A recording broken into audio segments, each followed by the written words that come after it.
Udah, aku ya. Assalamualaikum Bu Fitri.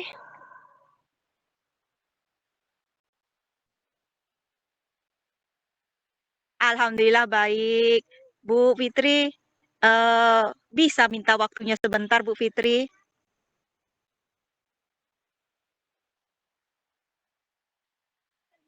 Ini loh Bu, kan kebetulan besok jadwal saya supervisi. Kebetulan Bu Fitri yang supervisi saya kan? Iya betul Bu, besok pagi Bu. Oh, saya ke sini itu Bu ingin menyampaikan mengenai hal-hal yang besok mau disupervisi itu apa saja sih Bu yang mau saya persiapkan Bu, seperti itu Hmm, Bu. oh iya, besok jadwal Ibu Sriana supervisi ya, pagi ya Bu ya? Ya Bu. Mm-mm. Begini Bu Sriana, nanti dalam kegiatan supervisi, Ibu perlu ingat bahwa kegiatan supervisi ini nanti harus sesuai dengan prinsip-prinsip coaching ya Bu ya, yang mana kemitraan, proses aktif, kemudian memaksimalkan kompetensi ya Bu ya. Ya Eh, Bu. Sebelum kita melaksanakan supervisi ini, Ibu, ada beberapa hal yang ingin saya sampaikan kepada Bu Siana terkait kegiatan supervisi ini nantinya, Bu. Baik Bu. Bolehkah saya bertanya, Ibu? Boleh Bu. Begini, nanti ini pertama, menurut Ibu Sriana dari eh, kompetensi mana yang ingin Ibu kembangkan pada kegiatan supervisi ini nantinya? Pada untuk supervisi besok yang ingin saya kembangkan itu Bu, yang pertama yaitu kompetensi kehadiran penuh Bu. Yang kedua, mendengarkan aktif. Dan yang terakhir itu memberikan pertanyaan yang berbobot Bu Fitri. Rencana saya seperti itu Bu Fitri. Wah, berarti Ibu mencoba mengembangkan ketiga kompetensinya ya Bu ya. Ya Bu. Kehadiran penuh, mengajukan pertanyaan berbobot, kemudian menjadi pendengar aktif. Tentu Iya Ibu Ibu. Sriana dari ketiga kompetensi tadi, eh, kira-kira kompetensi mana yang ingin spesifik Ibu kembangkan, yang bisa nanti saya amati? Menurut Ibu kompetensi yang mana? Rencana saya sih Bu kehadiran penuh dan mendengarkan aktif ya Bu, karena saya ingin lebih mengetahui eh, kekurangan dan kelebihan saya di kompetensi itu gitu Bu Fitri. Betul betul. Berarti coba kembangkan kompetensi kehadiran penuh, ya Bu ya. Ya, Eee, dari kompetensi yang Ibu kembangkan tuh tentu Ibu, memiliki harapan gitu ya. iya. Apa sih harapan Ibu, terkait kompetensi yang akan Ibu kembangkan nanti? Harapan saya itu Bu, saya menjadi eh, i- seseorang yang mau mendengarkan pendapat orang lain, pendapat teman saya, seperti itu Bu, dan fokus dan hanya eh, hadir penuh di situ gitu loh Bu, tidak bercabang-cabang pikiran saya atau saya saya tidak merasa hal pendapat teman saya itu hal yang sepele, bisa sambil disambi misalnya main HP seperti itu Bu. Iya benar-benar Ibu. Baiklah Bu Triana, nanti ketika Ibu melakukan kegiatan supervisi nih dengan coach Ibu, eh, saya akan amati apakah kegiatan supervisi yang Ibu lakukan sudah sesuai dengan alur tirta atau belum. Baik Kemudian Ibu. yang akan saya amati apakah Ibu sebagai coach sudah memberikan pertanyaan yang berbobot kepada coach Ibu atau belum. Kemudian yang akan saya amati bagaimana respon dari coach Ibu terhadap pertanyaan-pertanyaan yang udah Ibu ajukan. Dan itu Oke, kesemuanya baik nanti Ibu. Ibu akan saya amati dan akan saya nilai berdasarkan rubrik penilaiannya Ibu. Bisa ya Bu ya? Oh, insya Allah bisa Bu, siap Bu. Oke, baik Bu Sriana, sukses untuk kegiatan supervisinya besok. Uh, Insya Allah saya pagi ya Bu ya. Kita supervisinya Oke, ya. baik Ibu. Oke, baik. Terima kasih Bu Sriana. Assalamualaikum. Waalaikumsalam. Nak, ya Allah, nak. Tak tahu bunda dia nanti. Ini sama kuning mana? Kuning nggak tahu, nanti kita ganti aja. Kita mulai Bu Tri. Ya Bu. Nanti minta ganti ya Maya. Dari saya dulu ya. Assalamualaikum Bu Sri. Waalaikumsalam Bu Rida. Ada apa nih? Masuk dulu Bu. Silakan masuk duduk. Nih maaf nih, saya ganggu. Ya Bu. Boleh minta waktunya sebentar saja Bu Sri. Boleh Bu. Memangnya ada apa ini? Ini loh Bu, saya ingin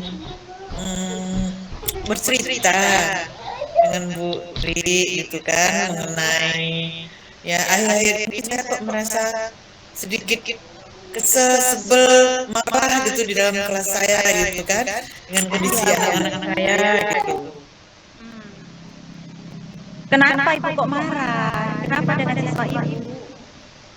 Gini Bu Sri, kita sebenarnya di dalam kelas itu kan sudah punya kesepakatan kelas. Salah satu kesepakatan itu bahwa setiap masuk dengan saya itu anak-anak sudah memegang buku paket, buku panduan pembelajaran mereka gitu ya. Sehingga pembelajaran saya harapkan akan berjalan dengan baik sesuai dengan harapan saya. Tapi ternyata di lapangan tidak seperti itu, Bu Sri. Banyak anak-anak yang tidak apa ya, boleh saya katakan tanda kutip ingkar nih menyepakati kesepakatan kelas tersebut gitu. Jadi Ibu, pada saat Ibu mengalami seperti itu, apakah Ibu tahu yang menyebabkan mereka tidak menyepakati kesepakatan kelas yang telah disepakati itu Bu Rida? Saya nanya anak-anak, kenapa kamu tidak minjam buku perpustakaan gitu kan? Kita kan sudah punya kesepakatan nih bahwa untuk masuk di kelas kita ekonomi ini ya kamu harus bawa paketnya gitu. Ya Bu, maaf Bu, saya lupa. Ada lagi jawabannya yang paling bikin sedih itu gini, Bu, malas ke perpustakaan gitu. Jadi saya ini merasa kok pelajaran saya dianggap nggak penting gitu ya, sepele gitu ya. Jadi tahanan emosi aja gitu. Mau marah gimana? Nggak marah juga saya nggak menerima keadaan seperti itu gitu. Jadi Bu Rida saat Ibu mengalami permasalahan seperti itu, bahkan sudah Ibu tanya mereka mengapa mereka seperti itu, ada tidak upaya yang dilakukan untuk melakukan perubahan Bu Rida? Ya, saya berusaha bagaimana anak-anak itu menyepakati kesepakatan kelas. Kemudian saya hubungi nih orang perpustakaan, penjaga perpustakaan. Tolong dong anak-anak saya ini dikasih pinjem bukunya, jangan per 3 hari harus dibalikin, jangan. Buku ini kan sudah banyak di perpustakaan. Beri mereka kelonggaran, pinjemnya seminggu-seminggu baru dikembaliin. Saya udah bilang seperti itu.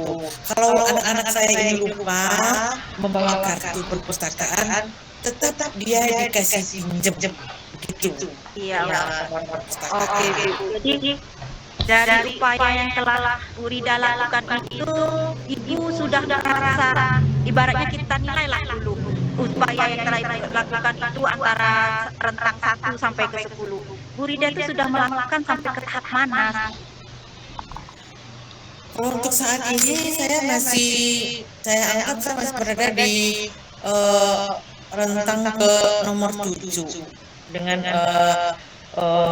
saya sudah melakukan upaya-upaya bagaimana anak-anak itu setiap belajar dengan saya dia memiliki buku paket gitu ya. Iya. Jadi Bu, dari yang Ibu sampaikan itu tentu dan Ibu berdiskusi dengan saya, tentu Ibu ingin mengharapkan perubahan ya kan Bu. Ibu mengharapkan perubahan itu di rentang ke berapa Ibu? Idealnya sih kalau bisa mendekati nilai 100 lah ya, bahwa setiap momen anak itu memiliki buku gitu ya. Tapi bagi saya di rentang 9 saja, bagi saya udah deh gitu. Jika ada 1-2 anak yang tidak bawa buku, saya anggap mereka itu tersilap lah, saya maafkan lah gitu. Oke, baik Ibu. Berarti Ibu mengharapkan ada perubahan yang darinya di angka 7 mengharapkan ke angka 9 ya Bu ya? Iya, benar. Oke Bu. Setelah Ibu melakukan perubahan itu dan ternyata hanya sampai di angka 7, apakah ada lagi upaya yang akan Ibu terapkan untuk selanjutnya? Oh, ternyata kemarin saya ingatkan ke kelas tidak mempan, saya ajak berbicara langsung tidak mempan. Adakah hal yang lain, upaya lain yang akan Ibu lakukan untuk bisa mencapai ke angka 9 itu, Ibu Frida? Saya pernah Ibu, kalau untuk mengingatkan bahwa buku hampir tiap kali masuk ya Bu ya, tidak bosan gitu ya. Kemudian juga menghubungi orang perpustakaan juga agar bermurah hati bagi anak-anak yang tidak membawa kartu untuk tetap dikasih pinjem gitu ya. Terus juga saya ingatin mereka melalui pendekatan persuasif lah, menyentuh mereka. Bagi yang tidak bawa buku itu saya perbaik-baik ini, yang mengingatkan mereka lah bahwa pentingnya bawa buku itu apa, tidak dengan mengandalkan emosi untuk menegur mereka gitu ya. Kemudian juga pernah saya terapkan begini untuk anak-anak yang tidak membawa buku atau membawa buku sekalipun. Baik anak-anak, untuk pertemuan minggu depan materi kita adalah inflasi nih. Nah, kamu boleh cari materi ini tidak hanya di dalam buku paket yang ada di perpustakaan. Kamu boleh cari di dunia internet. Nah, kamu download di sana, terus nanti kamu catat poin-poin penting dari materi inflasi ini ke dalam buku catatan kamu. Seperti itu. Ya, atau kamu screenshot. Nah, ketika minggu depan kita jumpa lagi, nah, kamu sudah punya materinya seperti itu. Oke Bu, jadi dari yang Ibu sampaikan tadi bahkan sudah melakukan perubahan-perubahan yang mulai dari yang individu bahkan sampai ke yang untuk di rumah, ada yang melalui media sosial, ada yang ke perpustakaan. Menurut Ibu, apakah ada yang mendukung pada saat Ibu melakukan perubahan itu seperti itu, Rida? Pasti Bu, pasti udah mendukung. Saya kan udah diskusi dulu tuh sama wali kelasnya, nanya, ini kelasnya gimana ini, saya mau lihat nih gaya belajarnya seperti apa. Kemudian tingkat intelijensinya ternyata berapa nih anak-anak nih dalam pelajaran-pelajaran yang ada numerasinya gitu kan, yang ada literasinya kita lihat gitu. Saat ini saya dapat gambaran gitu. Untuk anak-anak SMA kan ternyata mereka lebih senang belajar dengan menggunakan teknologi gitu ya. Membaca itu membaca di buku dengan membaca menggunakan handphone kayaknya beda di semua mereka gitu kan. Akhirnya saya punya gini, oke deh kalau memang anak tidak mau minjem di perpustakaan, nggak apa-apa, saya kasih longgar gitu kan.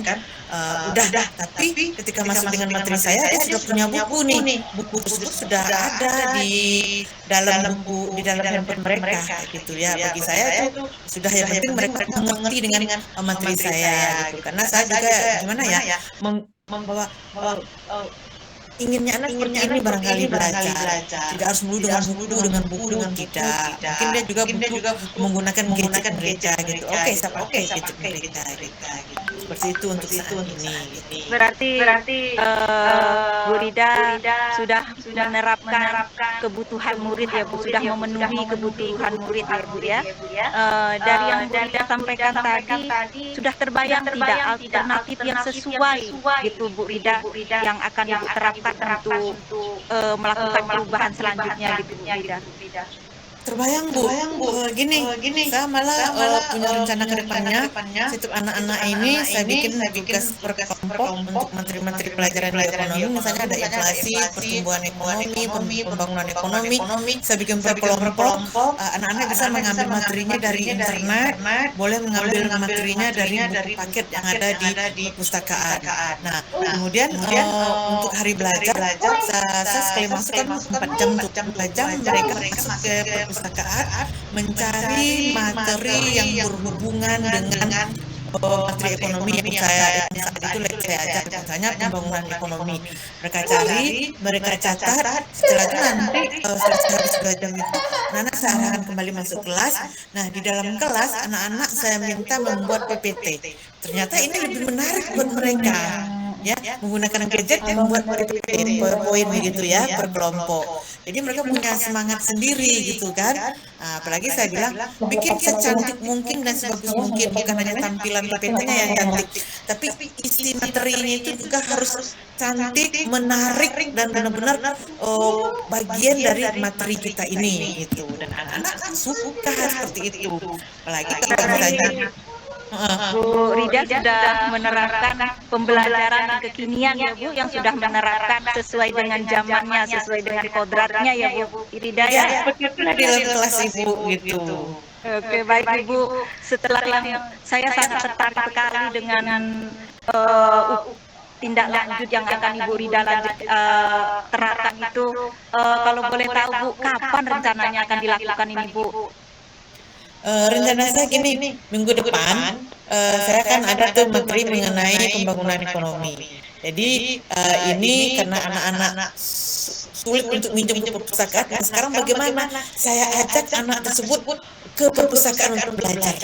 Nah, dia bisa saya minta izin ke penjaga perpustakaan untuk memberikan kelonggaran kepada anak-anak mencari buku, memilah-milah buku yang ada di perpustakaan yang sesuai dengan materi ini, kemudian merangkumnya dalam bentuk catatan seperti itu. Jadi tidak lagi di dalam kelas nih, saya ajak betul mereka ke perpustakaan supaya mereka suka, rajin, senang masuk ke perpustakaan tersebut. Nah, gitu.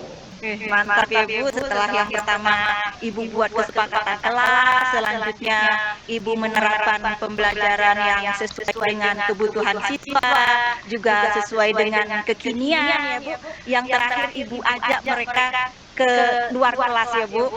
Baik, setelah kita berdiskusi seperti ini, bagaimana sekarang perasaan Bu Rida? Apakah masih sama seperti kemarin-kemarin Bu Rida? Pastinya seneng banget ya Bu Sri ya, bisa sharing, bisa berbagi cerita dengan Bu Sri. Jadi dari cerita kita ini saya menceritakan permasalahan saya ke Bu Sri, saya mendapatkan sendiri solusinya.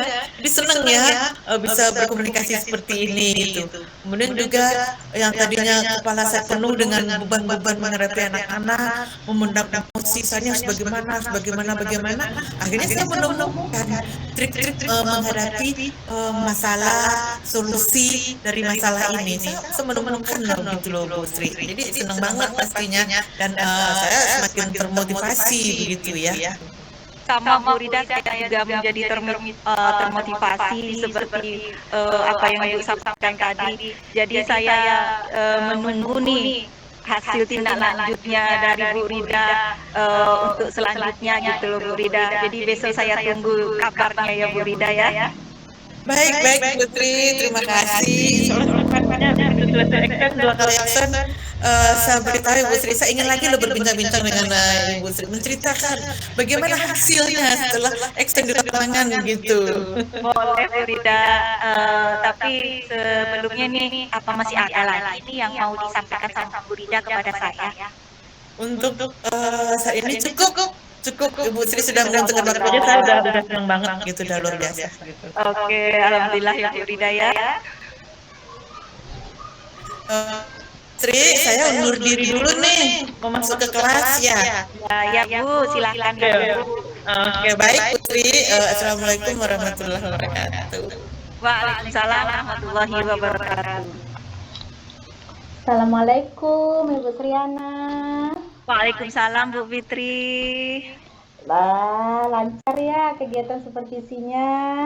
Alhamdulillah Ibu, berjalan lancar, sudah sesuai dengan apa yang saya harapkan, sudah mengikuti alur titra dan pokoknya, dan saya juga sudah dapat berkolaborasi dengan coach saya dengan sangat baik Ibu.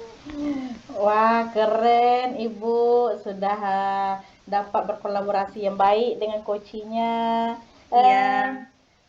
Menurut Ibu, dari kegiatan supervisi yang sudah Ibu lakukan tadi, hal apa yang paling berkesan yang Ibu lakukan ketika coaching dengan coach Ibu tadi?